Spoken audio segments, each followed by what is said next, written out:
The city was alive with its cacophony, a symphony I had grown accustomed to during my years working in the financial district, where every building seemed to reach for the sky with a sense of ruthless ambition. Yet here I was, a surgeon, not a trader or an investor, navigating the same concrete jungle but in scrubs and surgical cap. James, 35, a meticulous man who believed life should run as precisely as his surgeries, had found himself increasingly restless late at night. Even after scrubbing out from yet another long operation, thoughts lingered on everything but the anesthesia coursing through my veins. I needed an escape, a distraction from the constant humdrum of beeps and sterile chatter. That's when it happened, a whisper in the cacophony that made every sound else fade into obscurity. It was her, the anesthesiologist who worked across the floor at Gregory's hospital, whose name was Sarah, but to me, she was an enigma with a mysterious allure. Her presence was a stark contrast. Where my world pulsed with cold efficiency, hers radiated a calm heat that drew me in despite myself. Sarah was everything I wasn't, bright and carefree, her laughter echoing through the halls as though it were a rare treasure. Our interactions were fleeting, a nod here, a wave there, but each one left an indelible mark on my being. Sarah seemed to move through life with the ease of water, while I struggled in the currents like a drowning man reaching for shore. Every night after that first glimpse of her, I'd find myself lost in thought about this woman who had seemingly appeared out of nowhere. My colleagues knew me as focused, efficient. They would have been surprised to learn how much time I spent pondering what little I did know of Sarah. Her eyes held a depth I found mesmerizing, a reflection of the ocean under moonlight rather than the harsh glare of city lights. Sarah and I worked in the same building, but our paths rarely crossed on purpose. It wasn't until one evening, when a particularly grueling surgery had run late into the night, that we ended up waiting together for the elevator. The doors slid open to reveal a dimly lit space that was not quite large enough for both of us. We stood there in awkward proximity, the air between us charged with unspoken words and shifting glances. It took just one small smile from her, a faint curve of her lips that seemed to acknowledge our shared isolation in that metal box, for my heart to leap into an unfamiliar rhythm. "Mind if I ask you something?" Sarah had said after the elevator finally arrived, her voice as smooth as silk. I shook my head, feeling a bit like a schoolboy caught daydreaming by his teacher. "What's your secret?" she asked with a playful glint in her eyes that made me chuckle, breaking down some invisible wall between us. "I don't think I have any," I replied honestly, and for a moment our barriers dropped. That elevator ride felt like a step into uncharted territory, a place where James the surgeon could just be James, captivated by the enigmatic Sarah. As we stepped out of the elevator, back into the stark reality of hospital hallways, that stolen time together only left me wanting more. I had no idea what would come next, or if anything would come of these strange stirrings in my chest. But I knew one thing was clear. Sarah had found a way to cut through all the layers and reach the heart of James, surgeon extraordinaire. It was the beginning of fall, a season that usually brought me a sense of renewal, as if the very air was charged with possibility. But this year felt different. There was an undercurrent in my life I couldn't quite explain, a stirring within that threatened to disrupt everything I thought I knew about myself. Sarah and I had exchanged only brief words since our elevator ride, but every time we did, a spark seemed to ignite between us, leaving me both exhilarated and unnerved. We were two islands in the same ocean, drawn inexplicably close, yet hesitant to breach the waters between us. On what felt like a whim, I decided to send Sarah an email one crisp autumn morning, as sunlight streamed through the hospital windows and painted golden hues across the sterile white walls of our operating room. The message was simple, a suggestion that we grab coffee after our shifts ended. To my surprise, she accepted. That afternoon, as the final rays of daylight faded outside, Sarah and I found ourselves seated at a small near the hospital. The aroma of freshly ground coffee beans filled the air, mingling with the muted hum of city life just beyond the walls. We spoke easily, almost too easily, about everything except us. Sarah was an oceanographer by training, her passion for the depths of the sea evident in the way she animatedly described underwater ecosystems and marine conservation efforts. Listening to her was like watching a master painter brush vibrant strokes onto a canvas. With each word, she brought entire worlds into being. In turn, I shared fragments of my life as a surgeon, the meticulous attention to detail that defined both my work and my approach to life. Sarah listened intently, her eyes alight with genuine curiosity. It was unnerving, but also strangely liberating to share these parts of myself with someone who wasn't part of the hospital hierarchy. As our coffees grew cold and they began to empty out, Sarah leaned back in her chair and gazed out the window at the fading light. "You're very different from the other doctors I've met," she said softly, turning her attention back to me. "There's a kindness about you, a calm that doesn't feel forced." Her words were like a key that turned in an old lock, releasing a flood of thoughts and feelings I hadn't quite acknowledged before. Here was someone who saw beyond the mask of precision and control, who sensed the depth of my own yearnings for something more. I hesitated only momentarily before responding, "And you're unlike anyone I've ever known.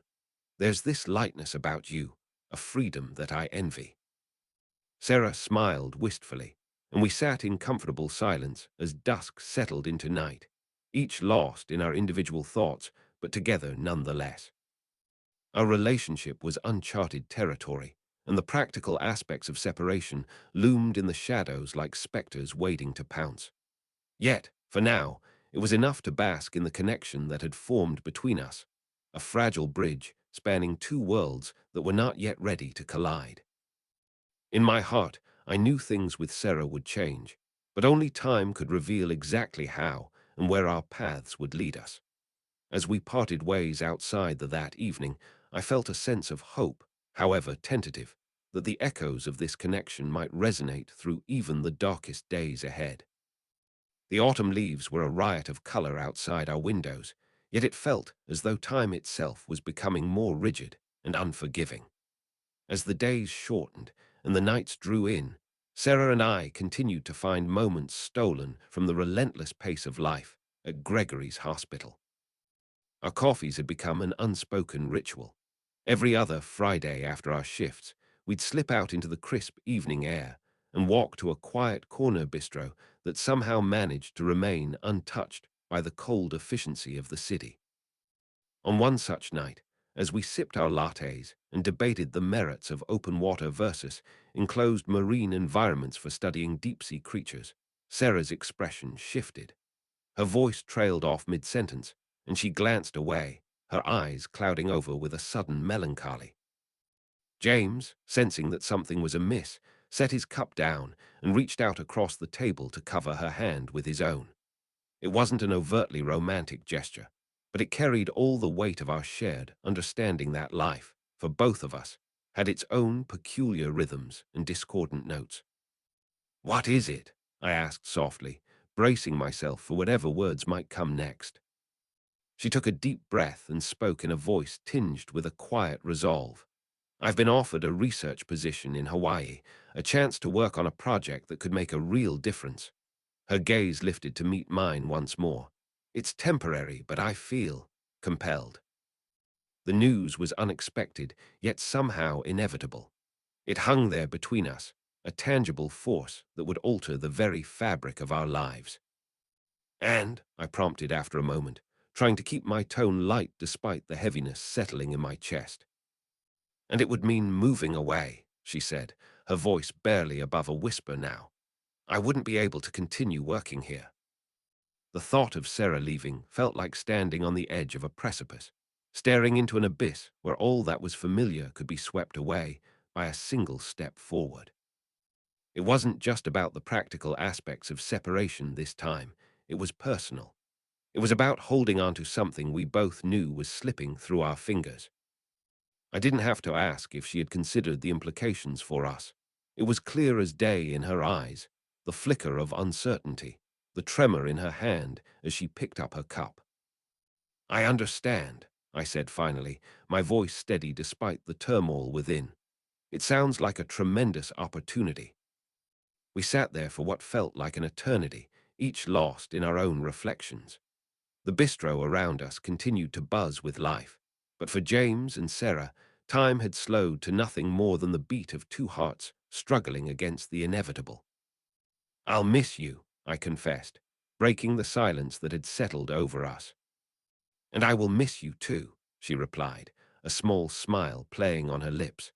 "But maybe this is how we find out who we are outside of these roles we've fallen into." I nodded, though it felt like a concession to an outcome neither of us truly wanted. As we finished our coffee and prepared to return to the world that awaited us, I couldn't help but wonder if this was indeed growth through difficulty. The path before us was uncertain, laden with challenges both practical and emotional. But as Sarah had pointed out, wasn't this precisely why she'd come into my life? To push against the boundaries of who we thought we were. Even now, in the face of change that threatened to upend everything, I felt a spark of that same insatiable curiosity, the same feeling that had drawn me to her from the very start. As we parted ways that night, there was an unspoken understanding between us that no matter where life took us, we would carry this connection with us. It might be tempered by distance and time, but it would never truly fade away. The city's cacophony now seemed like a faint murmur compared to the turmoil within my chest, a symphony of emotions that played on, even as I walked back into the shadows of the operating room. And though I knew there would be moments of pain and uncertainty ahead, with each step forward, I felt a part of something greater than myself, an echo of connection that had already begun to transform me in ways I was only beginning to understand. The weeks following Sarah's announcement were marked by an undercurrent of bittersweet anticipation. Our shared moments became precious, each coffee date and stolen conversation charged with the knowledge that time was running out. For James, the thought of losing Sarah, and not just to distance, but to the very essence of who we both were, felt like standing at the precipice of a chasm he wasn't sure he could leap across. Winter had settled over the city like a shroud, its cold biting deep into bones and marrow, yet even that couldn't chill the warmth that emanated from our time together. Sarah's decision was made, her path set towards Hawaii, and with each passing day, the reality of separation weighed more heavily on us both. One evening, as snowflakes danced in the dim light outside the hospital windows, we found ourselves lingering in the quiet corridors after our shifts. Our footsteps echoed softly through the deserted halls, a silent symphony of two souls bound by an unseen force. "I've been thinking," Sarah said, breaking the stillness as we paused near a window that framed the winter landscape. "Maybe this isn't just about growth through difficulty. Maybe it's about the growth that happens when we're willing to face our own limitations." I turned towards her, my heart pounding softly against my ribs. "What do you mean?" Her eyes met mine with an intensity that belied her calm demeanor. "We've both been running from parts of ourselves for so long. You, the precision and control. Me, the freedom I thought I needed. But this, us, it's forced us to confront those things head on."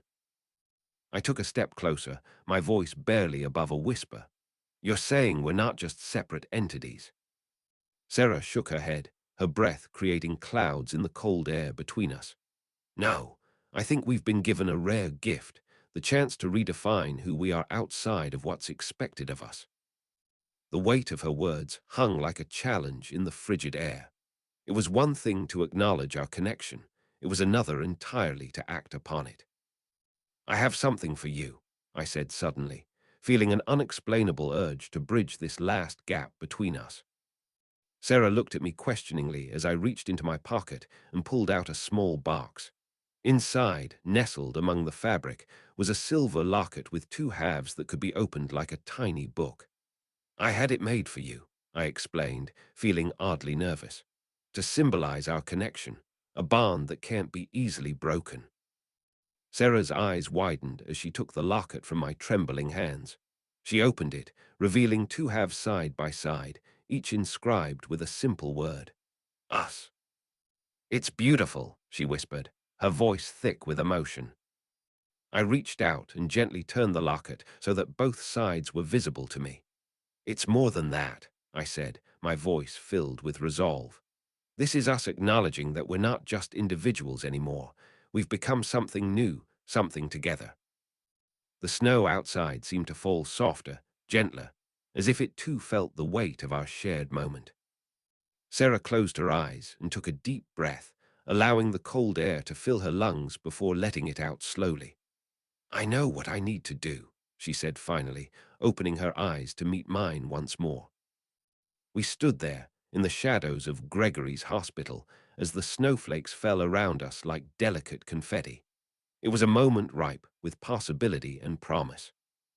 "What is it?" I asked, my voice soft but insistent. She smiled, a smile that felt like the dawn breaking over the horizon. "I'll stay," she said, her words echoing through the empty halls of our lives. "At least for now." The world around us seemed to hold its breath as we looked at each other, two souls contemplating the vast ocean that lay before them. In that moment, James and Sarah knew they were ready to dive to explore the depths of their connection and all the growth it would bring. Hand in hand, heart to heart, they stepped forward into a new beginning, one where the echoes of connection had transformed into the promise of forever.